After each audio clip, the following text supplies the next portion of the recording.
Hello दोस्तों, कैसे हैं आप सब। आई होप आप सब अच्छे होंगे। स्वागत है आपका आपके अपने चैनल विशाल क्लासेस में।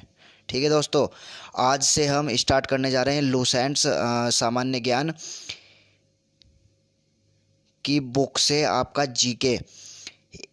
एक एक टॉपिक आपका क्लियर करते हुए जाएंगे इस बुक से।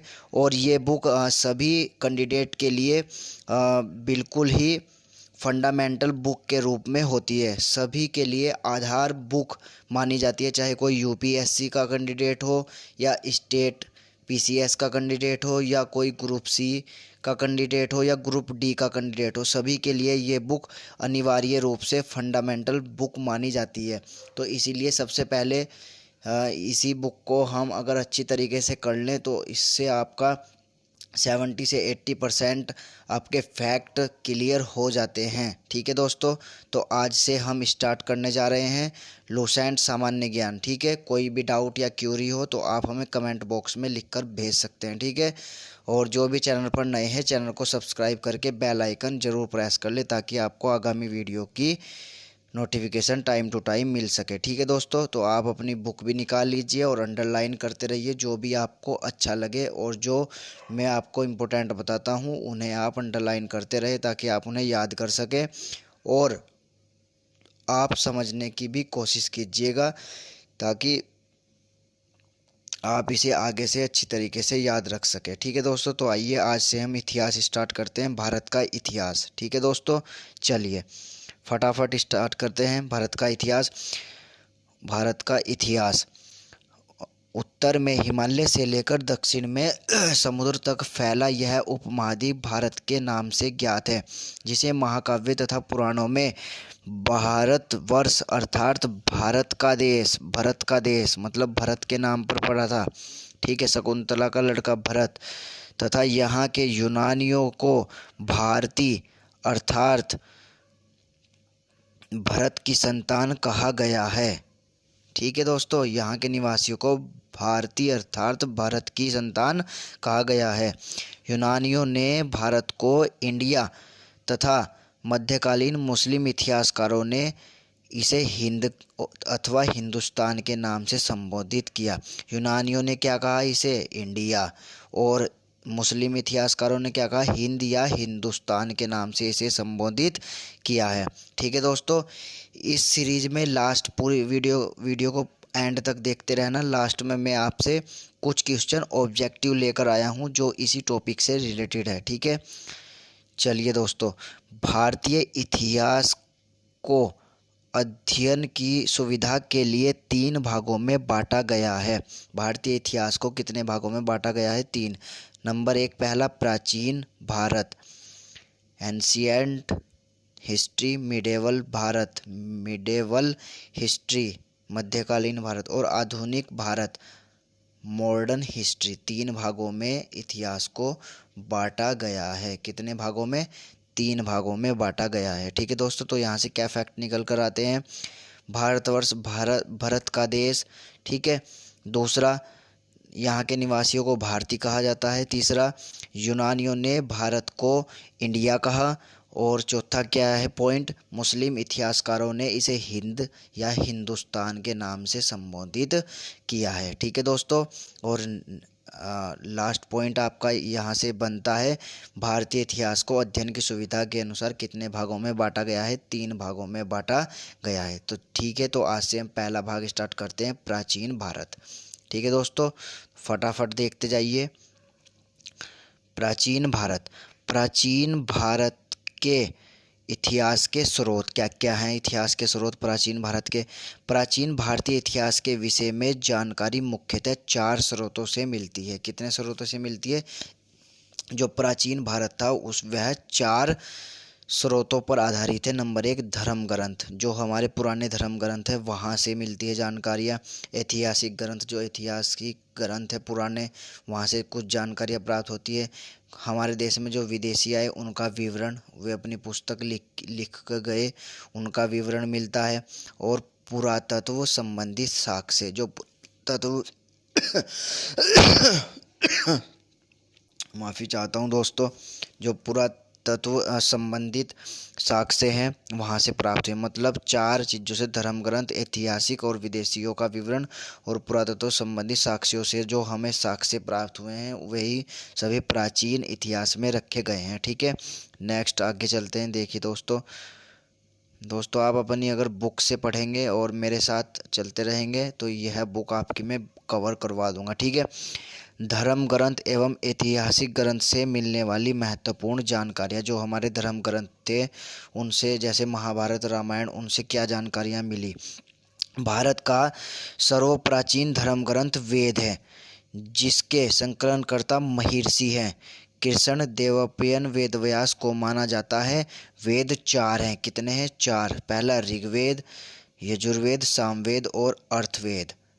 ठीक है, ऋग्वेद, यजुर्वेद, सामवेद और अर्थवेद। तो यहाँ से पॉइंट निकल कर आता है कि भारत का सर्वप्राचीन धर्म ग्रंथ क्या है? वेद है।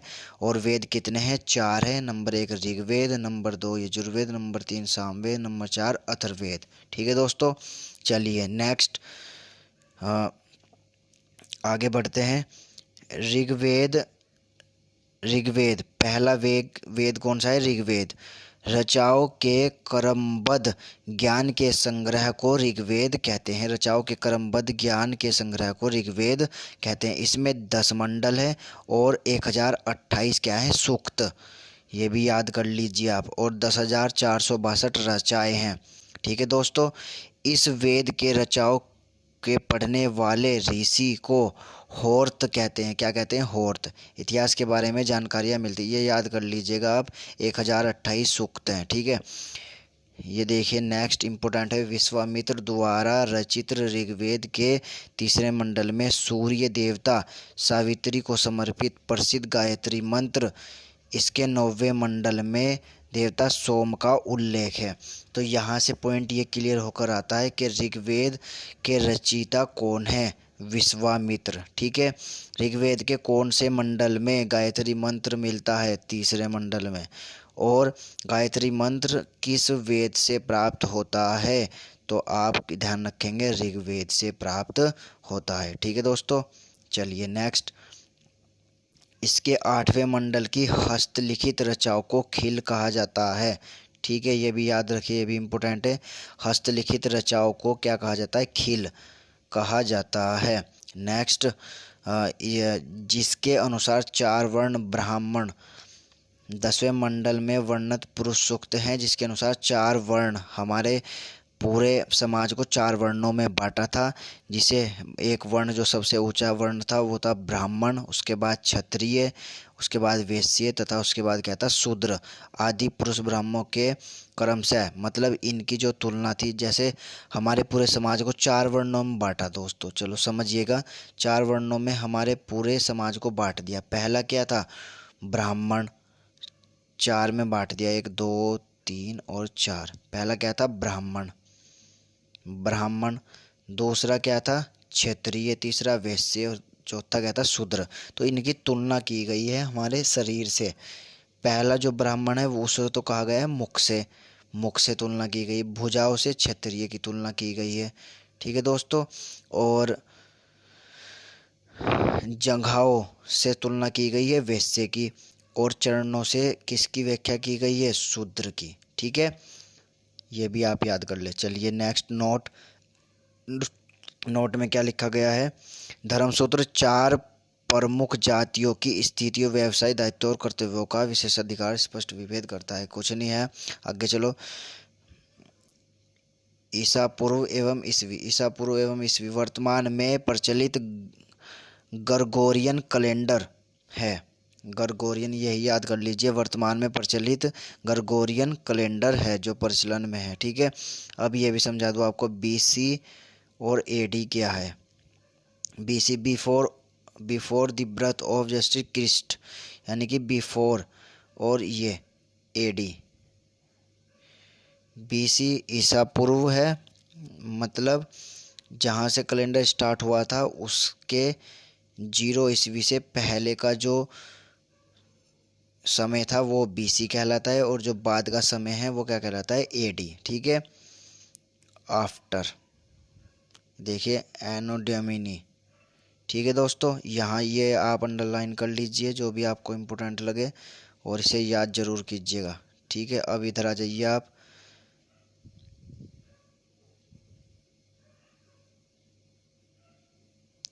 ये देखिए रायसा, ऋग्वेद, यजुर्वेद, सामवेद और अथर्ववेद, ये याद करने की ट्रिक भी है रायसा।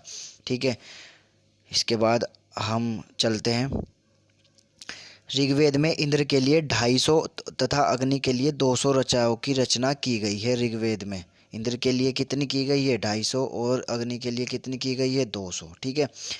प्राचीन इतिहास के साधन के रूप में वैदिक साहित्य में ऋग्वेद के बाद शतपथ ब्राह्मण का स्थान है। प्राचीन इतिहास में, यहाँ से पॉइंट निकल कर आता है, प्राचीन इतिहास के साधन के रूप में जो वैदिक साहित्य है उसमें ऋग्वेद नंबर 1 पर आता है और दूसरे पर आता है शतपथ ब्राह्मण। ठीक है दोस्तों, चलिए नेक्स्ट हमारा वेद क्या है? यजुर्वेद। क्या है हमारा नेक्स्ट जो वेद है वो क्या है? यजुर्वेद। ठीक है। सस्वर पाठ के लिए मंत्रों तथा बलि के समय अनुपालन के लिए नियमों का संकलन यजुर्वेद कहलाता है। यहाँ से पॉइंट निकल कर आता है क्या? मंत्रों तथा बलि के समय के अनुपालन के लिए जो भी नियम है वे सारे क्या में है? मंत्रों एवं बलि के लिए यजुर्वेद में। ठीक है। इसके पाठकर्ता को अर्धवयु कहा जाता है। क्या कहा जाता है? अर्धवयु। ठीक है। यह एक ऐसा वेद है जो गद एवं पद दोनों में मिलता है, ये भी इम्पोर्टेंट है। ठीक है दोस्तों, नेक्स्ट हमारा है सामवेद।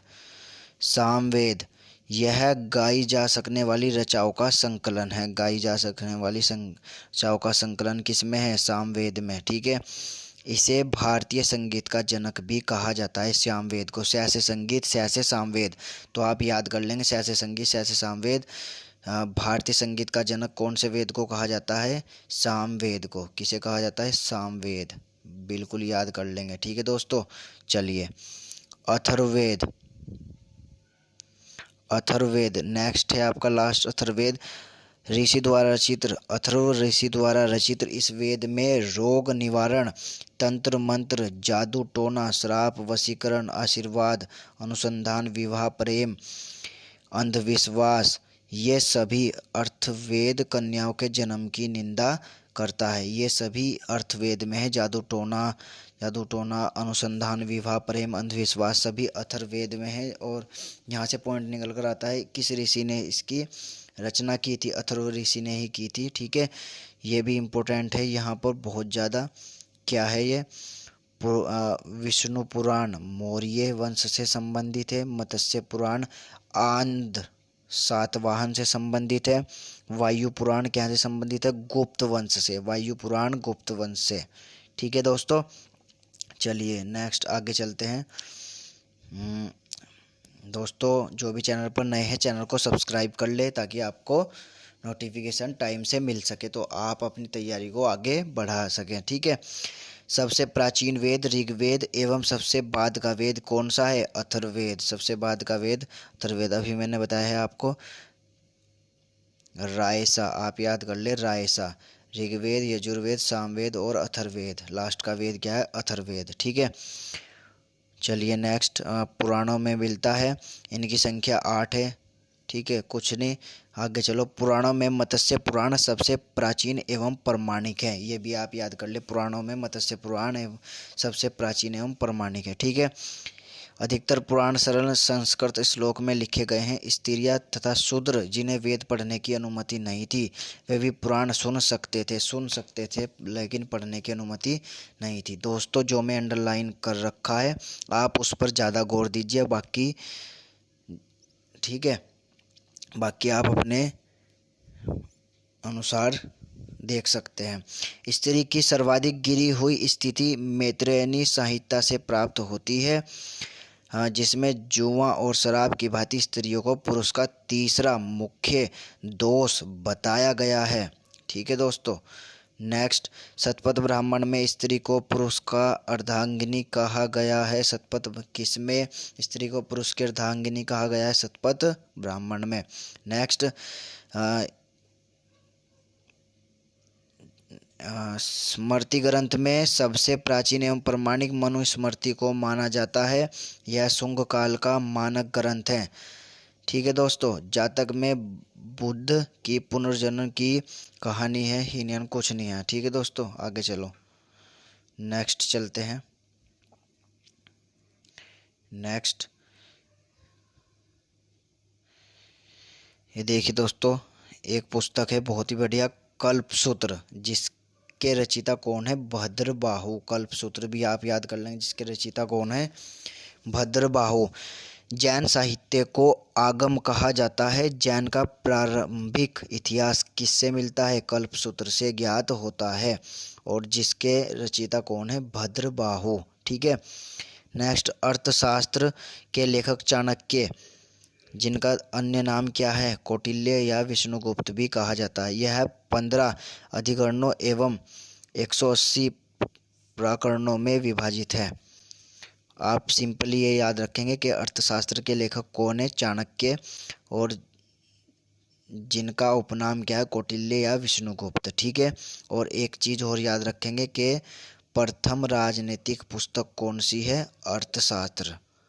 प्रथम राजनीतिक पुस्तक कौन सी है? अर्थशास्त्र। ठीक है दोस्तों, चलिए नेक्स्ट चलते हैं। संस्कृत साहित्य में ऐतिहासिक घटना को क्रमबद्ध लिखने का सर्वप्रथम प्रयास किसने किया? कल्हण के द्वारा किया गया। कल्हण द्वारा रचित पुस्तक कौन सी है? राजतरंगिणी। याद कर लेंगे, कल्हण की जो पुस्तक है वो क्या है? राजतरंगिणी। ऐसे क्वेश्चन बनता है, राजतरंगिणी पुस्तक किसकी है? कल्हण की। और राजतरंगिणी में क्या मिलता है? कश्मीर का इतिहास। ठीक है दोस्तों, कश्मीर का इतिहास प्राप्त होता है राजतरंगिणी से। अरबों की सिंध विजय का वृत्तांत किस में मिलता है? चचनामा में, जिसके लेखक अली अहमद हैं। ठीक है। नेक्स्ट, अष्टाध्यायी पुस्तक, संस्कृत भाषा व्याकरण की प्रथम पुस्तक किसे माना जाता है? अष्टाध्यायी को, जिसके लेखक कौन है? पाणिनि। तो याद करेंगे, अष्टाध्यायी के लेखक कौन है? पाणिनि। और संस्कृत भाषा की प्रथम पुस्तक कौन सी है? अष्टाध्यायी, जो पाणिनि ने लिखी है। ठीक है। इससे मौर्य के पहले का इतिहास तथा मौर्य युगीन राजनीतिक अवस्था की जानकारी प्राप्त होती है। ठीक है दोस्तों, एक और याद कर लेंगे, हर्षचरित्र किसने लिखी है? बाणभट्ट ने। बाणभट्ट। ठीक है। कात्यायन की गार्गी संहिता एक ज्योतिष ग्रंथ है, फिर भी इसमें भारत पर होने वाले यवन आक्रमण का उल्लेख मिलता है। नेक्स्ट चलते हैं दोस्तों, पंतजलि। पंतजलि पुष्यमित्र शुंग के पुरोहित थे। बहुत ही ज़्यादा इम्पोर्टेंट है, कई बार पूछा जा चुका है कि पंतजलि किसके पुरोहित थे? पुष्यमित्र शुंग के पुरोहित थे। इनके महाभाष्य से शुंगों के इतिहास का पता चलता है। शुंगों के इतिहास का, किसके शासनकाल के हैं पंतजलि? पुरोहित शुंगों के। ठीक है। नेक्स्ट, विदेशियों यात्रियों से मिलने वाली प्रमुख जानकारी। जो विदेशी यात्री थे उनसे क्या जानकारी मिलती है? नंबर 1, यूनानी रोमन लेखक, इतना याद रखेंगे सिंपली। टेसियस, यह ईरान का राजवेद था, बस। ठीक है। इसके बाद नेक्स्ट इंपॉर्टेंट है हेरोडोटस, इसे इतिहास का पिता भी कहा जाता है। हेरोडोटस, इसने अपनी पुस्तक हिस्टोरिका, बस सिंपली इतना याद रखें कि हेरोडोटस कौन था? इतिहास का पिता कौन है? हेरोडोटस को कहा जाता है। इसकी पुस्तक कौन सी है? हिस्टोरिका। ठीक है, जिसके नाम पर ही इतिहास का नाम है आजकल, हिस्ट्री। नेक्स्ट, सिकंदर। सिकंदर के साथ आने वाले लेखकों में निरियाकस था। ठीक है। सिकंदर के साथ निरियाकस, आनेसिकेस तथा ऑस्ट्रोबुलस के विवरण आधुनिक, प्रमाणिक एवं विश्वसनीय हैं। तो आप सिंपल याद रखेंगे कि सिकंदर के साथ आने वाला लेखक कौन था? निरियाकस। ठीक है, बस। इम्पोर्टेंट हो जाता है मैगस्थनीज, यह सेलुकस निकेटर का राजदूत था। कई बार पूछा जा चुका है क्वेश्चन। यह सेलुकस निकेटर का राजदूत था जो चंद्रगुप्त मौर्य के राजदरबार में आया था। इससे अपनी पुस्तक इंडिका में मौर्य युगीन समाज एवं संस्कृति के विषय में लिखा है। दोस्तों, यहाँ से कैसे पॉइंट बनते हैं, कैसे क्वेश्चन बनते हैं कि मैगस्थनीज किसका राजदूत था? सेल्यूकस निकेटर का। दूसरा क्वेश्चन बनता है कि मेगास्थनी किसके राज दरबार में आया था? चंद्रगुप्त मौर्य के। ठीक है। इस इंडिका पुस्तक के लेखक कौन है? मेगास्थनीज। ये 3-4 क्वेश्चन यहाँ से जरूर बनते हैं हमेशा। डाइमेकस बिंदुसार के राज दरबार में आया था, इतना याद रखेंगे सिंपली। ठीक है।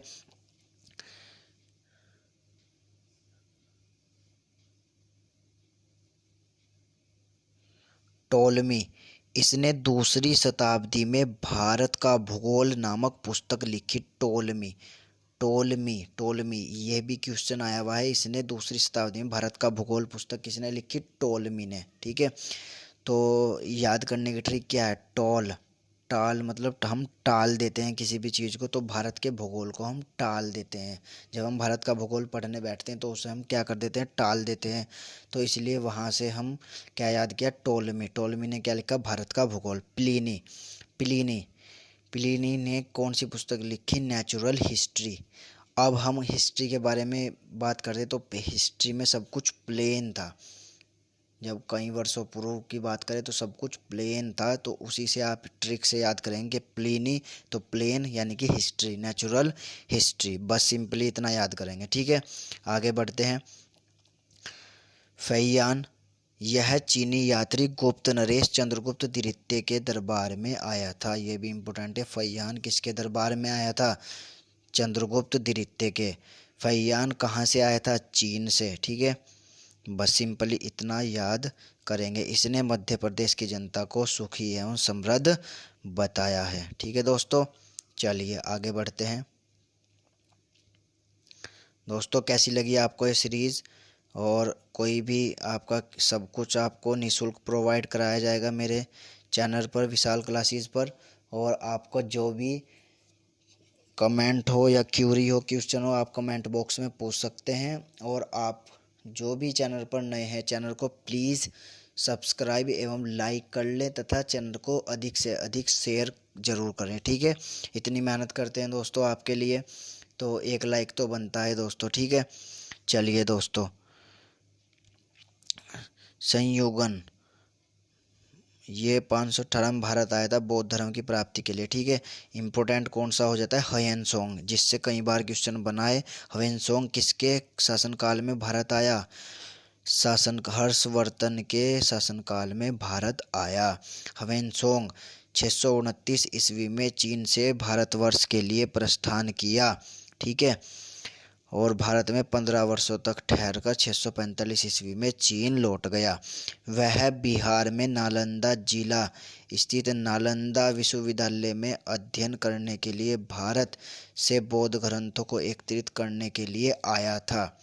ठीक है दोस्तों, बौद्ध ग्रंथों को के लिए आया था। और इसका भ्रमण वृत्तांत जो इसने पुस्तक लिखी है वो है सीयूकी नाम से इसने अपनी पुस्तक लिखी है, जिसमें इसने बताया है। ठीक है। इसने हर्षकालीन समाज, धर्म तथा राजनीतिक के बारे में वर्णन किया है। इसके अनुसार सिंध राजा शूद्र था। ठीक है दोस्तों। ह्वेनसोंग कौन था? चीनी यात्री। किसके दरबार में आया था? हर्षवर्धन के। और यहाँ से पॉइंट क्या बनेगा? यह अपनी पढ़ाई किस विद्यालय में की थी? किस विश्वविद्यालय में की थी? बिहार के नालंदा विश्वविद्यालय में। नालंदा विश्वविद्यालय की स्थापना किसने करी थी? धर्मपाल ने। किसने? धर्मपाल ने। और इसने अपना जो यात्रा का जो भ्रमण पर पुस्तक लिखी है वो है सीयू की। तो यहाँ से यही क्वेश्चन बनते हैं। ठीक है दोस्तों। चलिए, ह्वेनसोंग के अध्ययन के समय नालंदा विश्वविद्यालय का कुलपति कौन था? आचार्य शीलभद्र था। जब यहाँ पर ह्वेनसोंग आया तो आचार्य कौन था? शीलभद्र। ठीक है दोस्तों। चलिए, ईत सिंह आप देख लीजिएगा, इतना इम्पोर्टेंट नहीं है। अलबरूनी, ये भी इम्पोर्टेंट हो जाता है। क्यों इम्पोर्टेंट हो जाता है अलबरूनी? देखिए, यह महमूद गजनवी के साथ भारत आया था। महमूद गजनवी कब आया था? 712 ईस्वी में भारत आया था। अरबी में लिखी गई उसकी कृति किताब उल हिंद या तहकीके हिंद या भारत की खोज आज भी इतिहासकारों के लिए एक महत्वपूर्ण स्रोत है। ये इसी पुस्तक से बहुत सी जानकारियाँ हमें इतिहास के लिए स्रोत मिली हैं। ठीक है। तो अलबरूनी कौन था? यह किसके साथ भारत आया था? महमूद गजनवी के। ठीक है। किताब उल हिंद या तहकीक हिंद या भारत की खोज पुस्तक किसने लिखी? बताइए दोस्तों। अल बरूनी ने। इतना याद करेंगे सिंपली। ठीक है। इबन बतूता, इबन बतूता इसके द्वारा अरबी भाषा में लिखा गया उसका यात्रा वृत्तांत जिसे रिहिला कहा जाता है।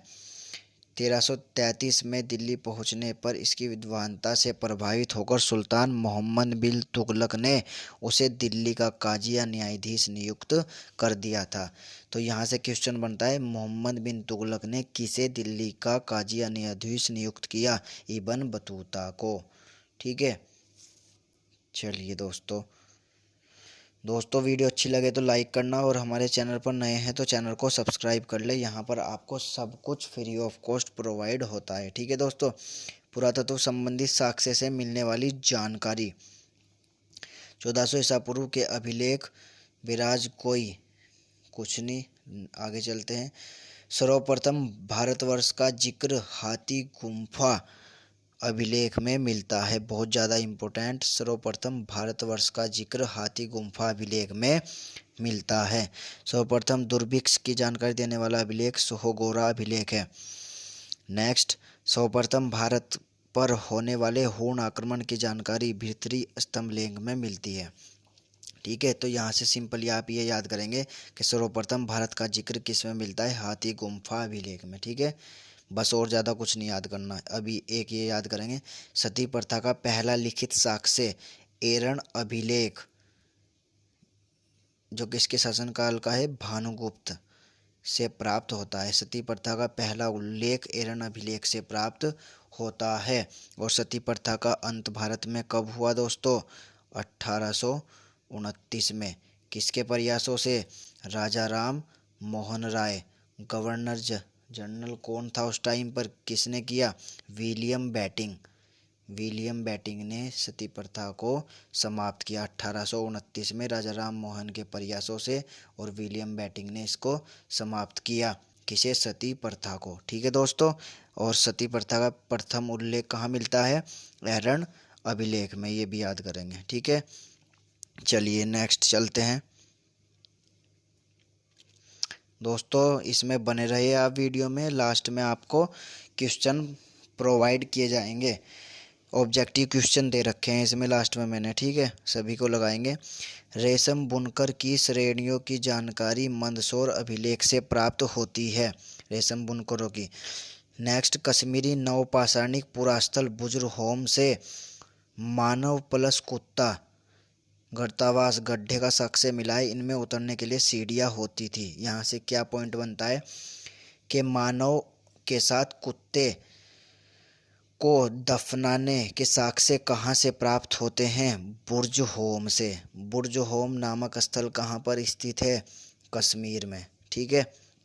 बुर्ज़होम, मानव के साथ कुत्ते के दफनाने के साक्ष्य कहाँ से प्राप्त होते हैं? बुर्ज़होम से। प्राचीन सिक्कों को आहत कहा जाता था। नेक्स्ट, सर्वप्रथम सिक्कों पर लेख लिखने का कार्य किसने किया? यवन शासकों ने किया था। ठीक है। नेक्स्ट, समुद्रगुप्त की वीणा बजाती हुई मुद्रा वाले सिक्कों से उसके संगीत प्रेमी होने का प्रमाण मिलता है।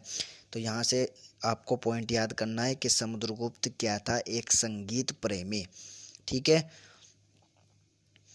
सबसे पहले भारत के संबंध बर्मा, वर्तमान में क्या है? म्यांमार, और मलाया स्वर्णद्वीप, कंबोडिया, कंबोज और जावा यवनद्वीप से स्थापित हुए। कंबोडिया की राजधानी कंबोडिया नोम पेना, ये लिखी हुई है यहीं पे। ठीक है। चलिए नेक्स्ट, बहुत ज़्यादा इम्पोर्टेंट अभिलेख, महत्वपूर्ण अभिलेख आ चुके हैं। हाथी गुम्फा अभिलेख अभी बताया था, कलिंगराज खारवेल शासक था। जूनागढ़ अभिलेख, हुंदामन नासिक अभिलेख, प्रयाग स्तंभ अभिलेख कई बार पूछा जा चुका है, समुद्रगुप्त का। किसका है? प्रयाग स्तंभ समुद्रगुप्त का। ठीक है दोस्तों। और भित्री एवं जूनागढ़ अभिलेख स्कंदगुप्त का। ठीक है। तो ये याद करेंगे आप। देवपाड़ाल अभिलेख किसका है? बंगाल शासक विजय सेन का। ठीक है। अभिलेखों के अध्ययन को क्या कहा जाता है? एपिग्राफी। अभिलेखों के अध्ययन को क्या कहा जाता है? एपिग्राफी। ठीक है दोस्तों। चलिए नेक्स्ट, जो इसका दूसरा पार्ट है, प्राग ऐतिहासिक काल। यहाँ पर आ जाएंगे आप प्राग ऐतिहासिक काल पर। जिस काल में मनुष्य के ने घटनाओं का कोई लिखित विवरण नहीं किया उसे प्राग ऐतिहासिक काल कहा जाता है। यहाँ से पॉइंट बनेगा कि प्राग ऐतिहासिक, सिंपली ये समझेंगे कि प्राग ऐतिहासिक वह काल है जहाँ पर कोई भी लिखित साक्ष्य नहीं मिलता, उसे प्राग ऐतिहासिक काल कहा जाता है। मानव विकास के उस काल को इतिहास कहा जाता है जिसका विवरण लिखित रूप में मिलता है। प्राग ऐतिहासिक काल में कोई लिखित रूप में विवरण नहीं मिलता। आदि ऐतिहासिक काल उस काल को कहते हैं जिस काल में लेखन कला के प्रचलन के बाद लेख पढ़े नहीं जा सके, मतलब लेख तो मिले हैं जो पढ़े नहीं जा सके, वो आदि ऐतिहासिक काल में रखे जा सके हैं। ठीक है। प्राग ऐतिहासिक काल क्या है? जिसमें कोई भी लिखित साक्ष्य नहीं मिलता। आदि ऐतिहासिक क्या है? लिखित साक्ष्य तो मिलता है लेकिन वे पढ़े नहीं जा सकते। संस्कृति, ये देखिए संस्कृति, मालवा काला तथा लाल बुर्जहोम धूसर बर्तन मिले हैं। ठीक है। जोखे लाल बर्तन, दक्षिणी नवपाषाण चमकीला धूसर, पूर्वी नवपाषाण भूरा लाल। ठीक है। ज्ञानी मानव होमोसैपियन, जो इसका वैज्ञानिक नाम है, का प्रवेश इस धरती पर आज से लगभग 30 या 40 हजार वर्ष पूर्व हुआ था। ठीक है। पूर्व पाषाण युग के मानव की जीविका का मुख्य आधार क्या था? शिकार था। शिकार करते थे पहले लोग पूर्व पाषाण युग के। आग का आविष्कार बहुत ज़्यादा इम्पोर्टेंट, आग का आविष्कार पूरा पाषाण काल में एवं पहिए का आविष्कार नव पाषाण काल में हुआ था। ठीक है दोस्तों, तो सिंपली याद करेंगे, आग का आविष्कार पूरा पाषाण काल में एवं पहिए का आविष्कार नव पाषाण काल में हुआ था। ठीक है। मनुष्य में स्थायी निवास की प्रवृत्ति नव पाषाण काल में आई तथा उसने सबसे पहले किसे पालतू बनाया? कुत्ते को पालतू पशु के रूप में बनाया। ठीक है। मनुष्य ने सर्वप्रथम तांबा धातु का प्रयोग किया तथा उसके द्वारा बनाए जाने वाला प्रथम औजार क्या था? कुल्हाड़ी था। प्रथम औजार क्या था? कुल्हाड़ी से। तो यहाँ से सिंपली क्या क्वेश्चन बनेंगे?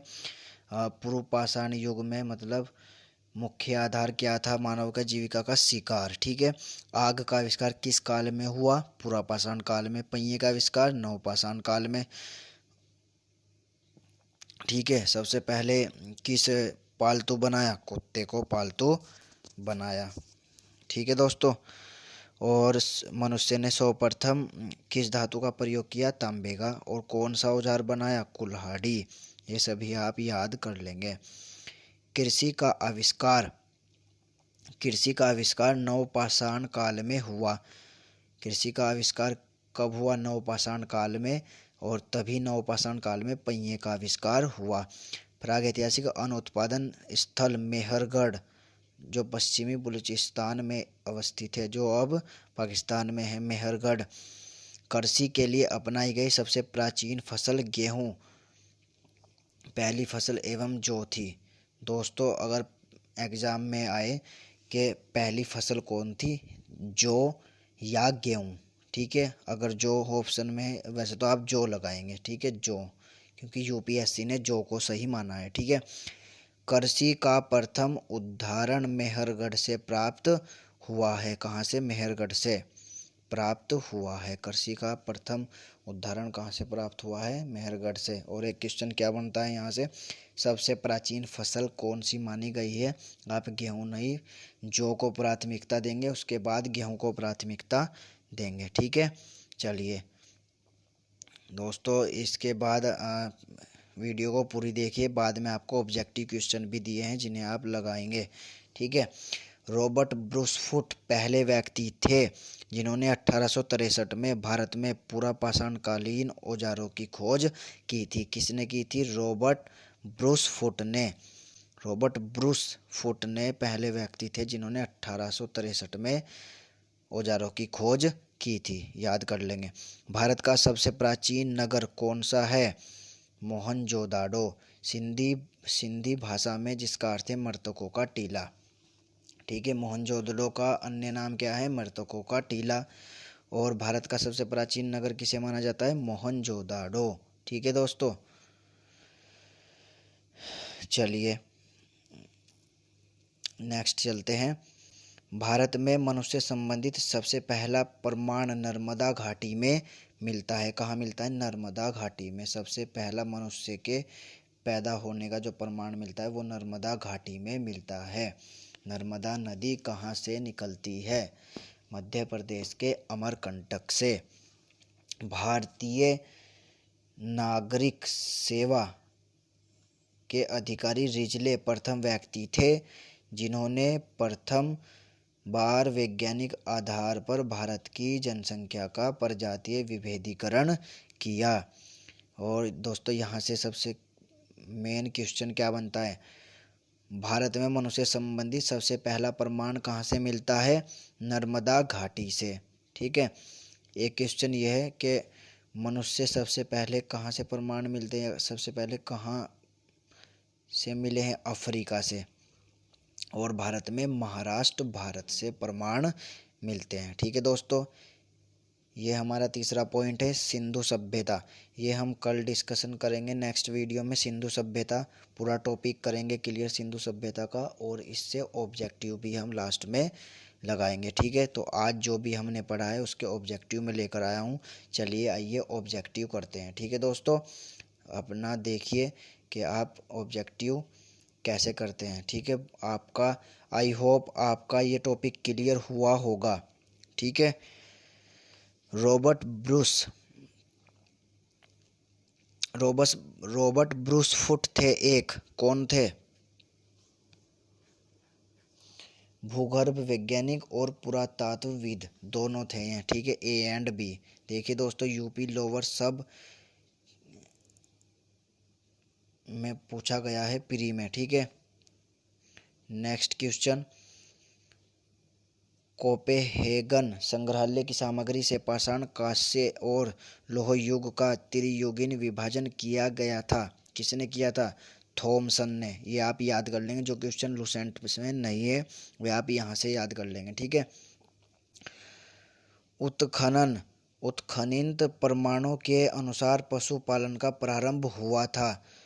कब हुआ था? मध्य पाषाण काल में पशुपालन का, और कृषि का नवपाषाण काल में। ठीक है दोस्तों, चलिए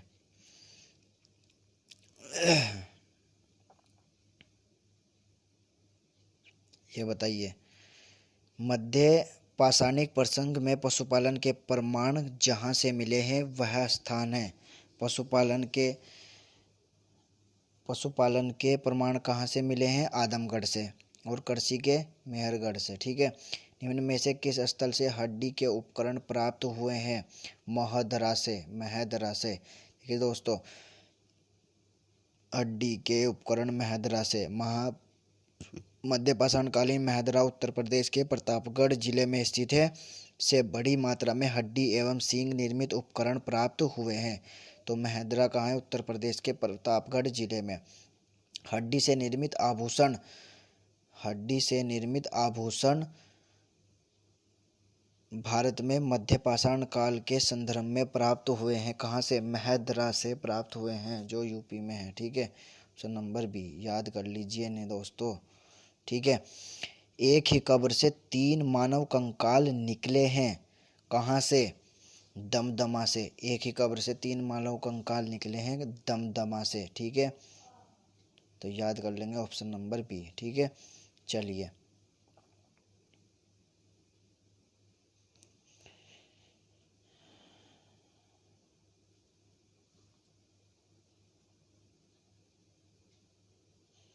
खाद्यान्नों में कृषि सर्वप्रथम प्रारंभ हुई थी। कब हुई थी? अभी बताया, नवपाषाण काल में। ठीक है दोस्तों, कब हुई थी? नवपाषाण काल में। ये देखिए यूपी पीसीएस मेंस में आया हुआ क्वेश्चन है। ठीक है, बहुत ही बढ़िया सीरीज है। भारत में मानव का सर्वप्रथम साक्ष्य कहाँ मिलता है? नर्मदा घाटी में मिलता है। ठीक है दोस्तों, देखिए लूसेंट से कितने क्वेश्चन आते हैं, बहुत ज़्यादा आते हैं। भारत में मानव का सर्वप्रथम साक्ष्य मध्य प्रदेश के पश्चिमी नर्मदा घाटी में मिलता है। इसकी खोज 1982 में की गई थी दयाराम साहनी के द्वारा। ठीक है, मानव द्वारा सर्वप्रथम प्रमुख अनाज था, क्या था दोस्तों? जौ था। ऑप्शन नंबर सी में आपको बता रहा था कि जौ था, जो यूपी पीसीएस ने भी क्या माना है? जौ। ठीक है, नेक्स्ट क्वेश्चन लगाते हैं हम।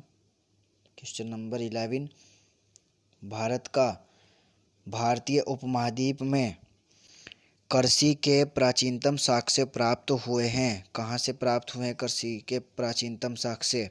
लोहुरा देव से। ऑप्शन नंबर बी, लोहुरा देव, याद कर लेंगे दोस्तों।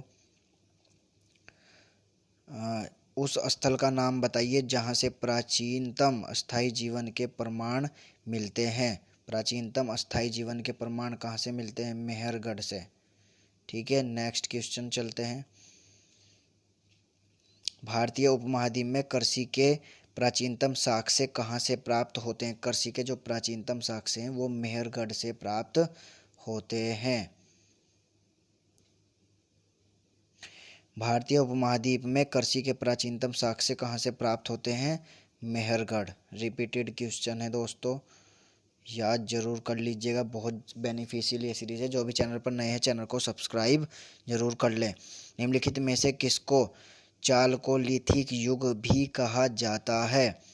चालकोलिथिक युग किसे कहा जाता है? ताम्र पाषाण युग को। ठीक है दोस्तों,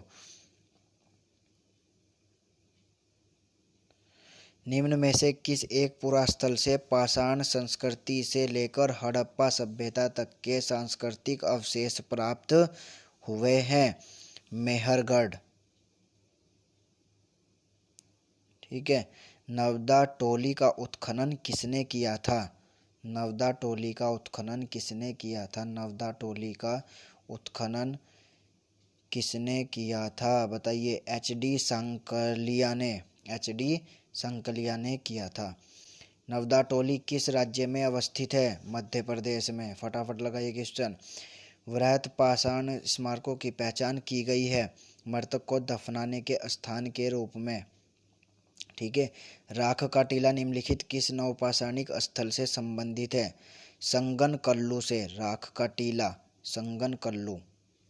ठीक है, नेक्स्ट, भीमबेटका किसके लिए प्रसिद्ध है? गुफाओं के शैल चित्र के लिए। बहुत ज़्यादा इम्पोर्टेंट है भीमबेटका। देखिए ये भी आपको करवा देता हूँ। भीमबेटका का चट्टानी शरण स्थल भोपाल से 45 किलोमीटर दूर पश्चिम में स्थित है। यूनेस्को ने भीमबेटका शैल चित्रों का विश्व विरासत में की सूची में सम्मिलित किया। 2003 में भीमबेटका को विश्व विरासत की सूची में शामिल किया गया, जो कि मध्य प्रदेश के भोपाल में है भीमबेटका। ठीक है, भारत में किस शिलाश्रय से सर्वाधिक चित्र प्राप्त हुए हैं? भीमबेटका से। निम्न में से कौन सा स्थल प्रागैतिहासिक चित्रकला के लिए प्रसिद्ध है? भीमबेटका। ठीक है,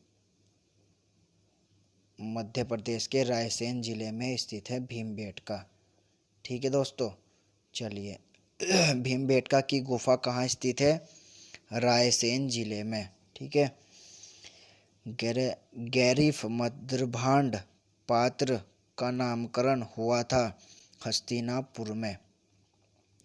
ताम्र पाषाण काल में महाराष्ट्र के लोग मृतकों को घर के फर्श के नीचे किस तरह रखकर दफनाते थे? उत्तर से दक्षिण की ओर। उत्तर में उसका सिर रखा जाता था और दक्षिण में उसके पैर रखे जाते थे।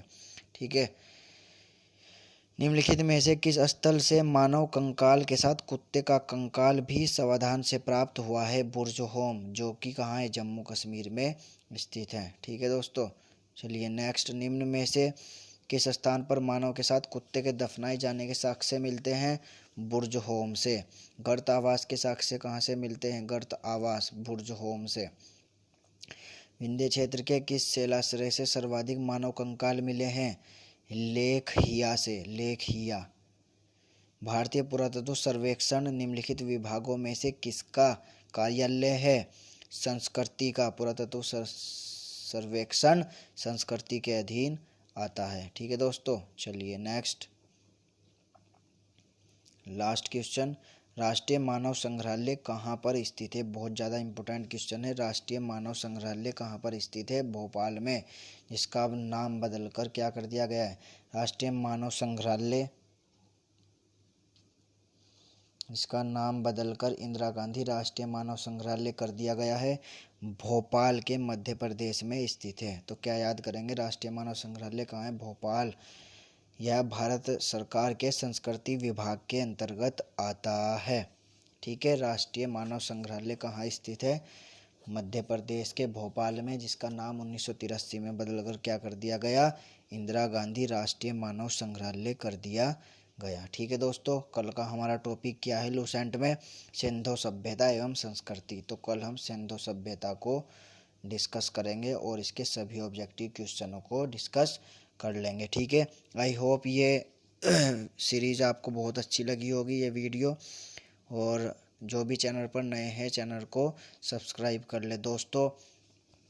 एक वीडियो बनाने में बहुत मेहनत लगती है, तो एक लाइक तो बनता है दोस्तों, आपका एक लाइक ज़रूर बनता है। ठीक है दोस्तों, तो आप वीडियो को लाइक ज़रूर करें और अपनी तैयारी का आकलन करें और चैनल को लाइक एंड सब्सक्राइब करना न भूलें दोस्तों। ठीक है दोस्तों, आई होप वीडियो आपको अच्छी लगी होगी। ठीक है दोस्तों, जय हिंद, वंदे मातरम।